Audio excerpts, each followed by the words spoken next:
love what I'm doing. Never give up, never slow, till I finally prove it. Never listen to the no's, I just wanna keep moving. Keep my head up when I act, head up, that's a fact. Never looking back, I'ma keep myself on track. Keep my head up, staying strong, always moving on. Feel I don't belong, tell my thoughts to move.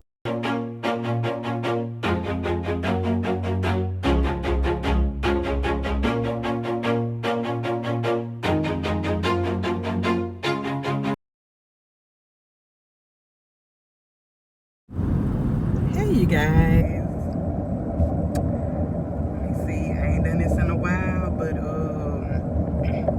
welcome back to Lenettes Life. I am of course yours truly, Lynette, and this is my life. Welcome back, my beautiful gems.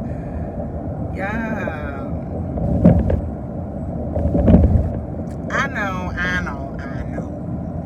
sis been gone. I be in and out, I know. It's been a lot going on. I don't even know where I left off. I don't even know where to start. Dang, y'all.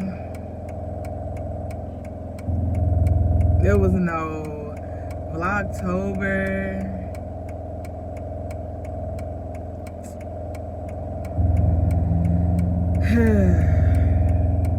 November halfway gone. Sorry, I ain't been doing no nails. Sis just been going through. But I ain't gonna hold y'all too long. I got previous clips and stuff like that, so I might go ahead and post those first. I don't know why I talked about them in this, but yeah.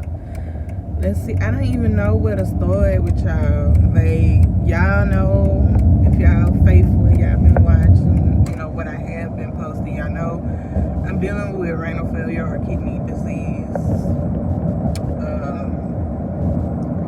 So, I've been dealing with a lot of emotions and anxiety and fear and stuff like that. I've gotten a whole lot better. I'm getting, you know, kind of a handle on it to a point where I'm okay.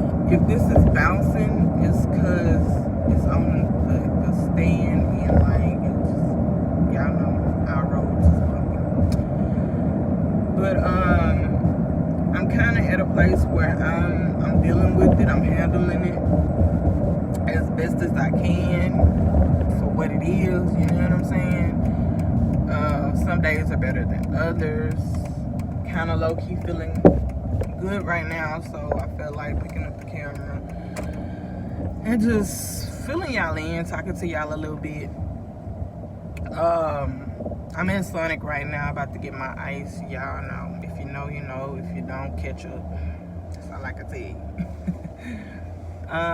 But yeah, so basically I've been dealing with my kidneys and stuff like that. We've gotten the blood pressure at a normal rate. Sometimes it tends to be a little too low.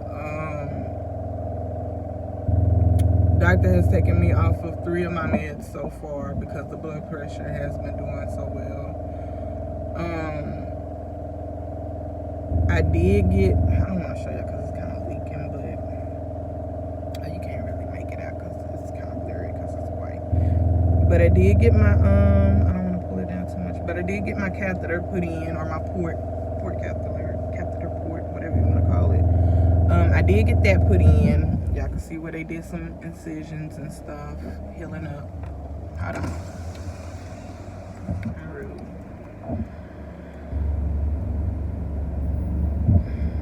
Can I get for you? Yes, let me get a Route 44 cup of ice. And that'll be it. You know what? Now let me get a number 15 added to that. You want the ultimate or the super sonic? Let me do the ultimate. So ultimate burrito around 44 cup of ice or whatever. That'll be it. You want any fries to top of it? No. right, ma'am. Your total is $526. Thank you. Thank you.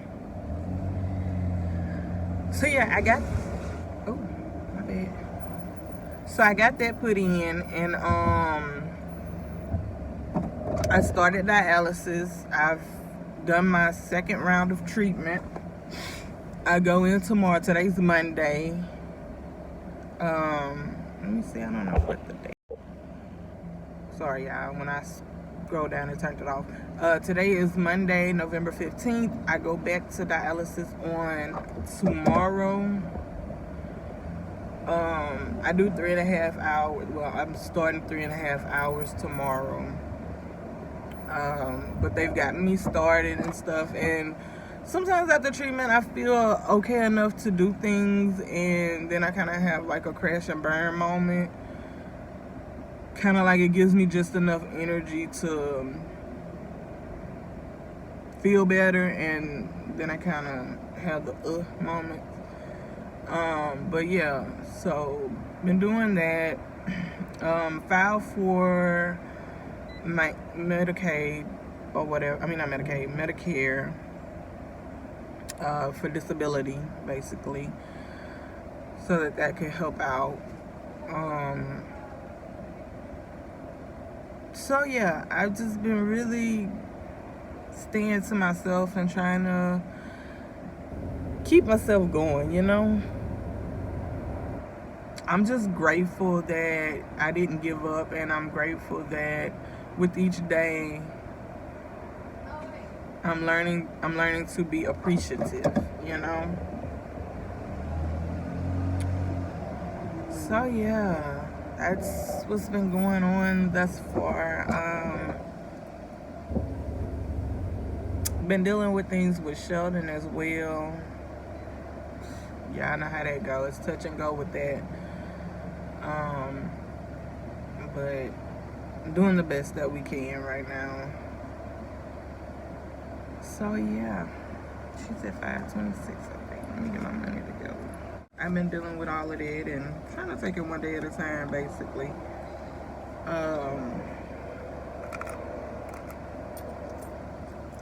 I don't know what else I need to update y'all on, but that's just been it, y'all. If I have anything else to talk about, I'll come back on here and update y'all. Good morning. Hello, is the Renal right for the cup of ice? Yes, ma'am. It's gonna be $526. And I have to go get some change. Okay.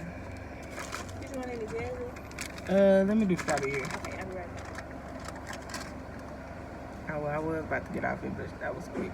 But yeah, y'all see how they cut me up right there. That did have a scab on it, but got the itching. And I know I ain't supposed to scratch, but it was real bad. I rubbed it and it kind of came off. So I need to quit that because it looked like it tried to bleed. I already have a hard enough time healing, so yeah. Now that was a whole nother experience. When I went in to get this put in, yeah, I freaked out.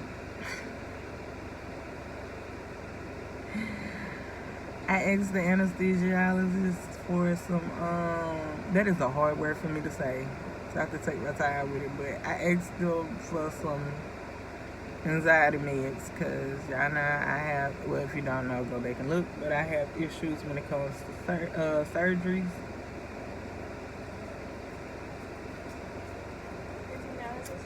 Thank you, ma'am. You too. Yeah, but I have issues with surgery, so I had to get that anxiety med in my system, huh? And I gotta try to reserve my energy today too, because, which is why I went out here and grabbed me some breakfast, and I'm gonna head back home and kind of rest up, because Mama's supposed to be taking Sheldon to clothes shop and get him some winter clothes and stuff, and I decided I'm gonna tag along because I need to get me some winter clothes and all of that, because I've lost a lot of weight. So all of my clothes are like kind of too big, and plus I needed some more winter clothes. So I don't have too many winter clothes. When I was buying clothes, that was more so summer clothes and stuff. So yeah, all these people flying like okay.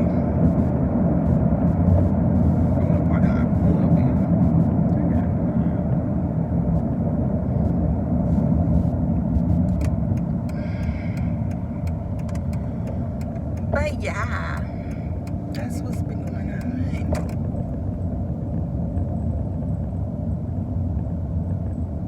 That must be a, I'm sorry, y'all. Movie theater parking lot full today. So there must be like commodity. You know how the old people,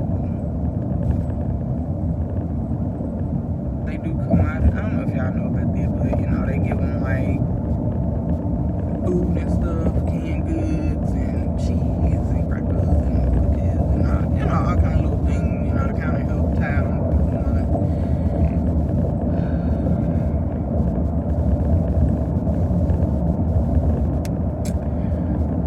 But anyhow, that's pretty much it. Unless y'all want to watch me eat, because I really don't have much. I just wanted to come on here and talk to y'all, you know, touch bases, let y'all know that your girl is all right. I'm still alive and well, still kicking, still going, just taking it one day at a time, you know, trying to take care of myself. Still working on the not smoking. It's tough. I have some days where I don't smoke at all. I have some days where I smoke 2 cigarettes a day. Some days I smoke 5. It just depends on my anxiety and stuff like that. But I am trying to kick it because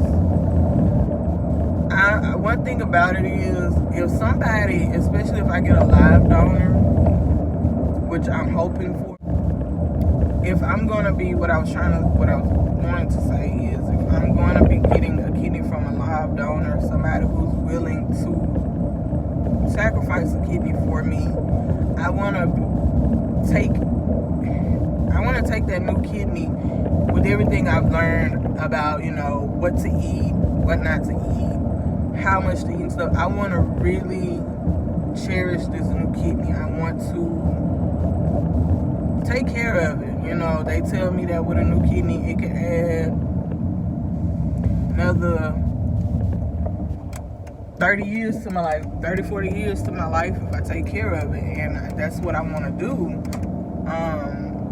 I don't want to pretty much spit on somebody going through surgery to give me their kidney, and then I'm still doing old habits. You know, they even ask, you know, will you pick back up the drinking? Will you pick back up smoking marijuana? And I'm like, no, I had stopped drinking before for like 2-3 years.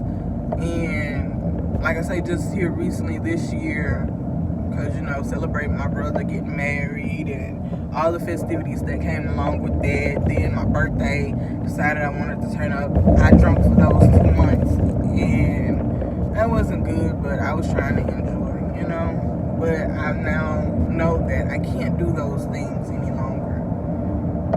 I have to realize that I can have fun on my own. I don't need something to give me that edge, you know? Like my cousin tells me all the time, I'm a vibe all on my own, and I have to learn to embrace who I am without all of that. And I have. Now, the cigarettes is a different story. Harder habit to crack, but I'm trying. And I'm trying to get it out of my system before I get the new kidney. That way, when I do get the new kidney, it won't be as much of a struggle. I want to have it to where by the time I go into surgery, I am no longer handicapped with the cigarettes. You know? So, yeah. That's that.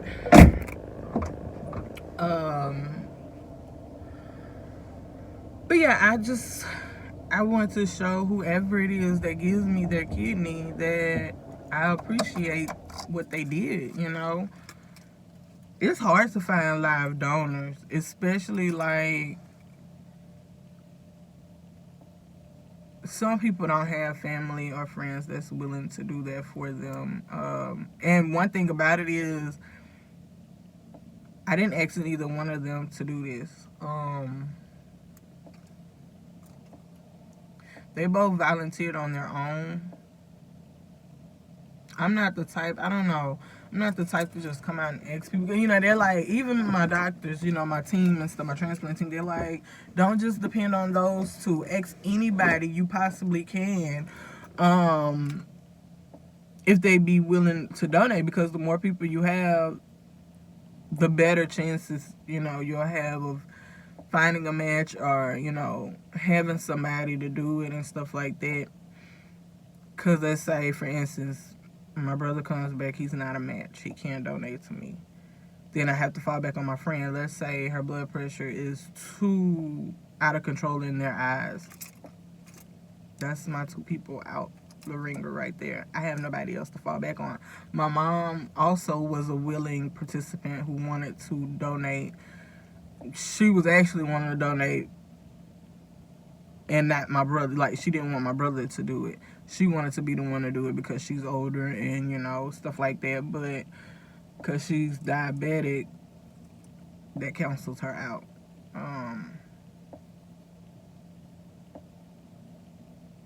And it still wasn't a guarantee that my mom would have been a match, you know?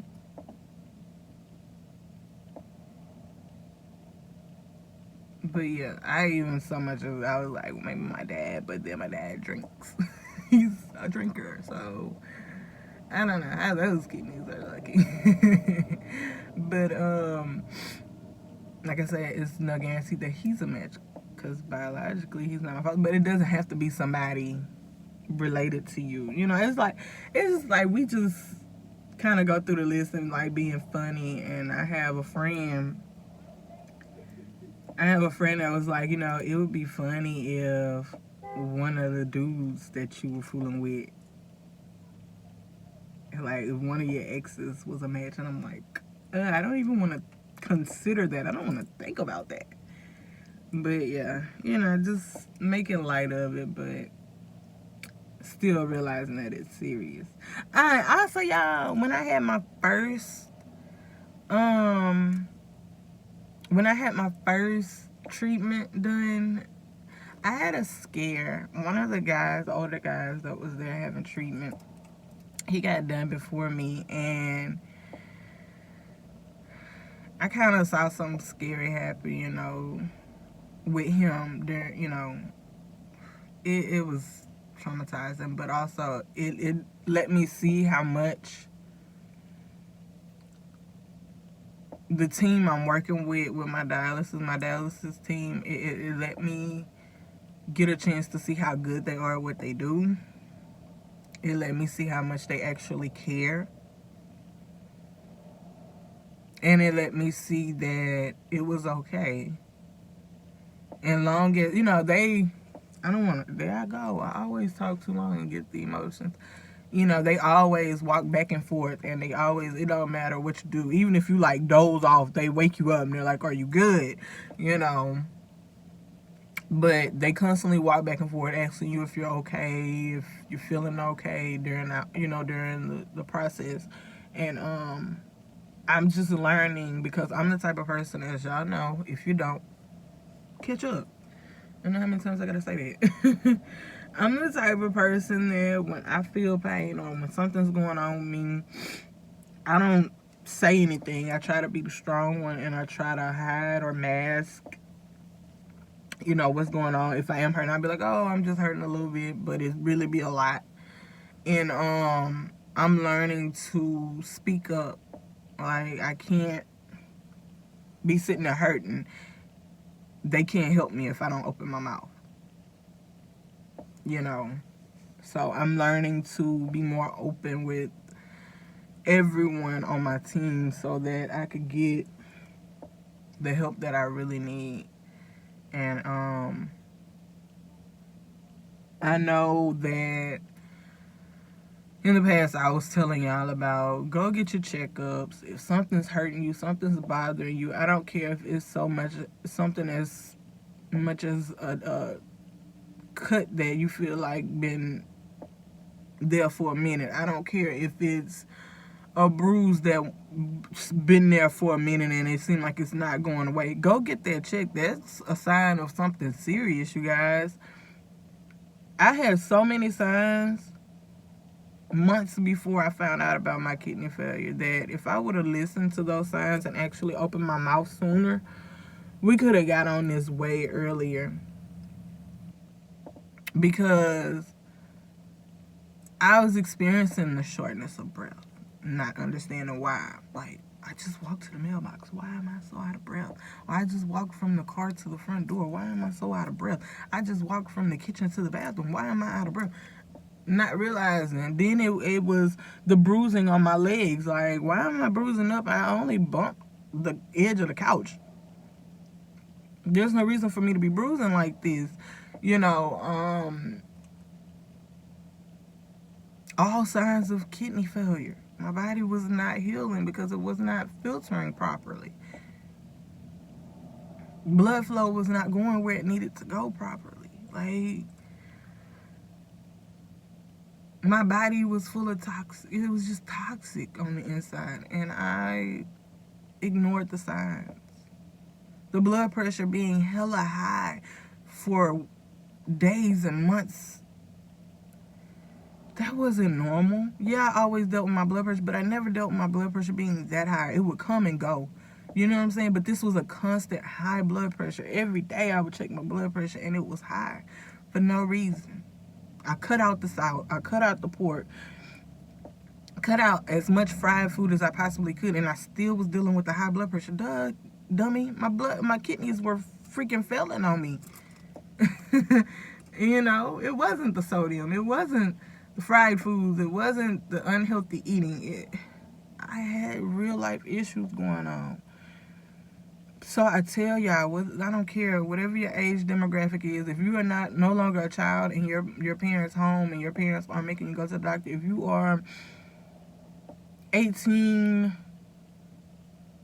and above, because there's some older people that, you know, still don't go to the doctor because they feel like, I don't trust them doctors and all that.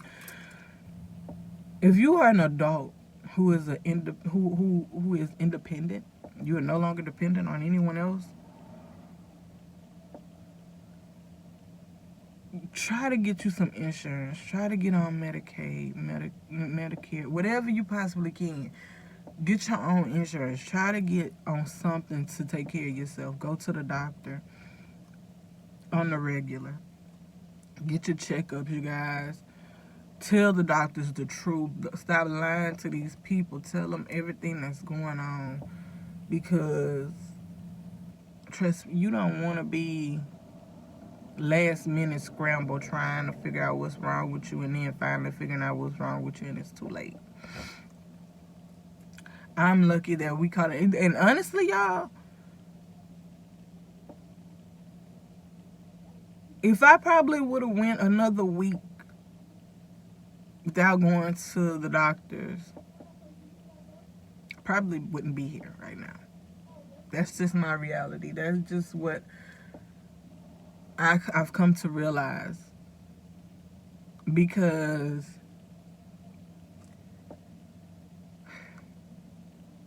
I was 7% kidney function.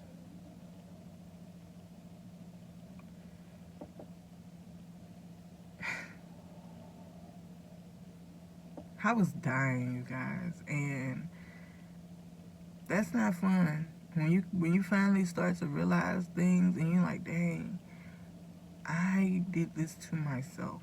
Like, I could have caught this way sooner. Probably at a higher kidney function, and dialysis would have got started way sooner. And I probably would have made a turnaround quicker than what I am now, but I have to go from 7%. Like, right now, we're hoping that the dialysis will kick my kidneys back into shape, but it's not guaranteed. I might be already too far gone, and that's why I'm telling y'all, please go make sure your insides are good. We spend so much time on our outer appearance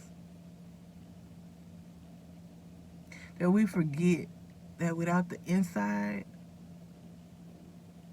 the outer will dwindle, it will diminish, it will fade, it will cease to exist. If the inner shuts down, you guys, you die. You have to take care of your insides just as well as you take care of your outside.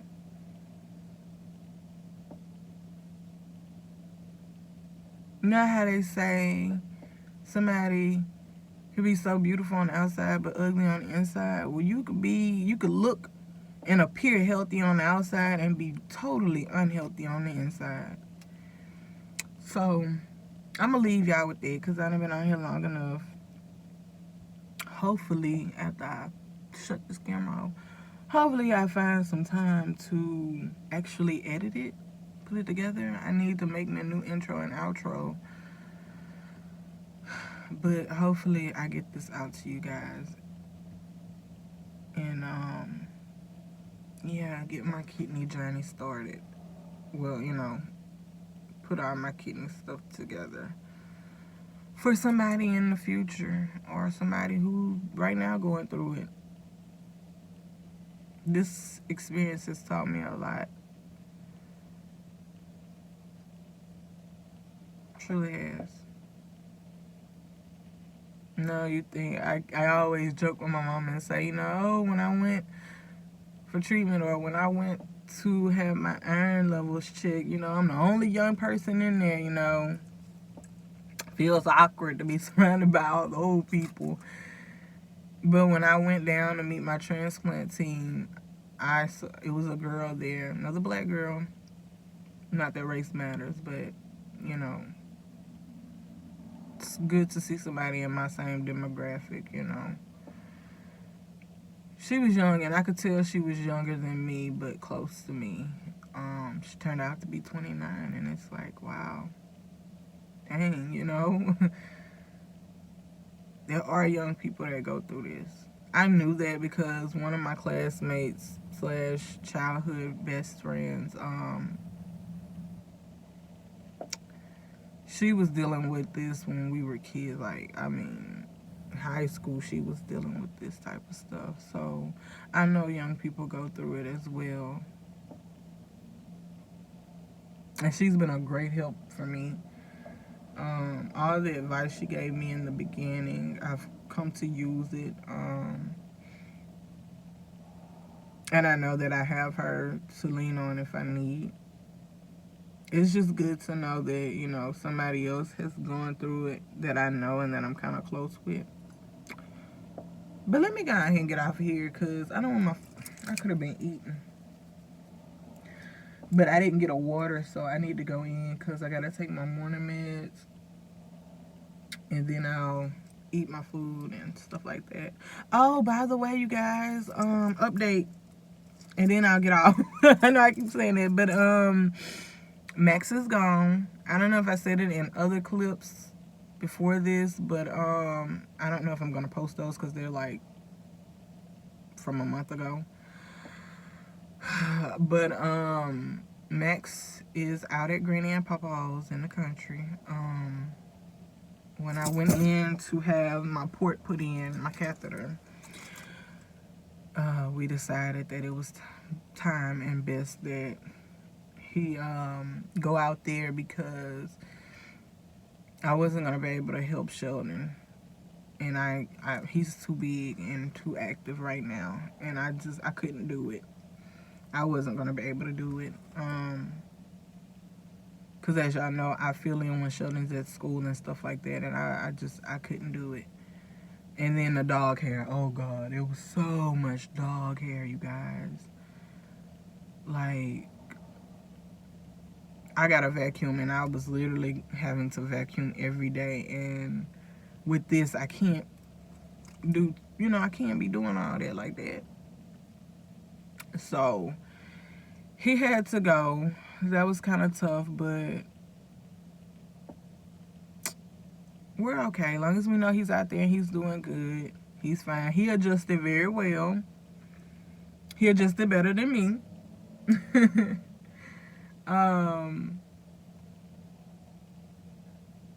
But it was for the best, and it's okay.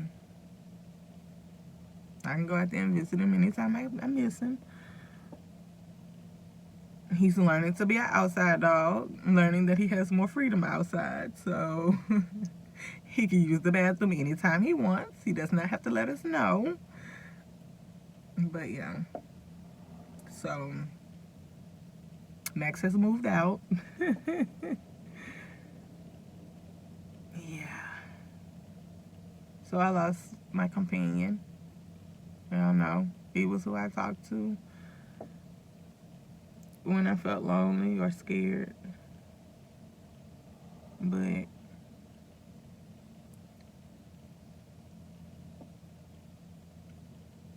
I utilize that time now to talk to God more. So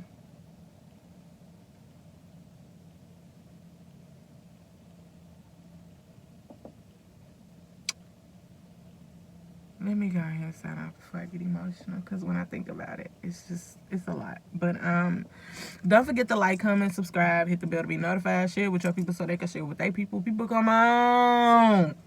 Let's help this beautiful family of gems grow. In the meantime, in between time, y'all already know what it is. Stay blessed, stay beautiful, my precious gems. I holla.